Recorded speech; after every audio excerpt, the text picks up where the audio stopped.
So, today guys, magbe-bake ako. So, ang gagawin ko ay banana cake at ako dito ay may ingredient. So, ito yung aking banana guys. So, imamash ko yan. And then dito, meron akong 2 egg. Yan, 2 egg. Ayan, nilanggam na ako. And then, 1/4 sugar na white and then brown. Pinaghalo ko na. So, naging kalahating cup na siya. Saling ko na lang dito guys. Ginamit ko yung aking rice cooker kasi tinatamad ako kumuha ng iba pang gamit. Kung ano na lang yung nandito.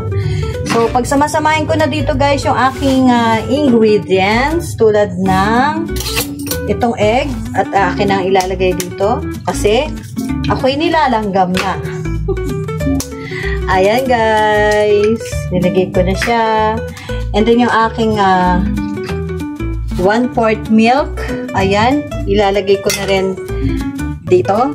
So yan. Nilagay ko na yung sugar, 2 egg, and then, oh yan. O diba? So ilagay ko na rin yung aking ginawang tawag dito, yung milk, buttermilk. So ayan guys. Saling ko na rin siya dito. Ang aking buttermilk ay half. So gagamit ako ng whisk guys para aking ko lang dito ay 2 cups na harina guys. So ito yung aking minash. Hindi ko masyadong minamash yung saging guys. At ito ang kagandahan dito, overripe yan guys. Yan, overripe.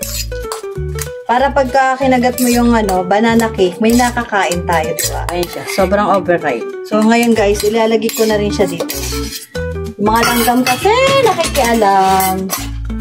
At ito guys, yung asin, half teaspoon. Ayan, lagay na rin. Para mabawasan yung kalat. So as you can see guys, nalusaw na rin yung yan. Saan dito? Ang 2 cup na flour. Gusto ko 2. Dapat half lang yan. All-purpose flour yung ginamit ko guys. So mix well.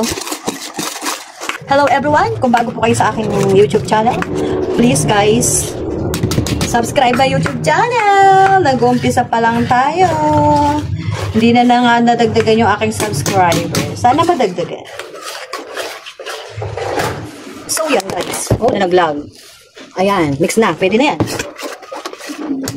So dito guys, gagamit ako ng 2 molder.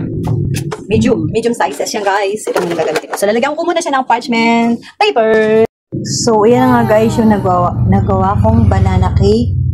Meron siyang chop. Ayan guys, nuts at saka yung choco chips. Mamaya naman guys. Dahil akin na i-bake. Wait lang. Ito na yung finished product. Yung aking ginagawang banana cake kanina guys. Ayan. Yummy! Oh, yan guys. Ayan siya. Diba? Yung kanina kinuna ko ng video. So, luto na siya guys.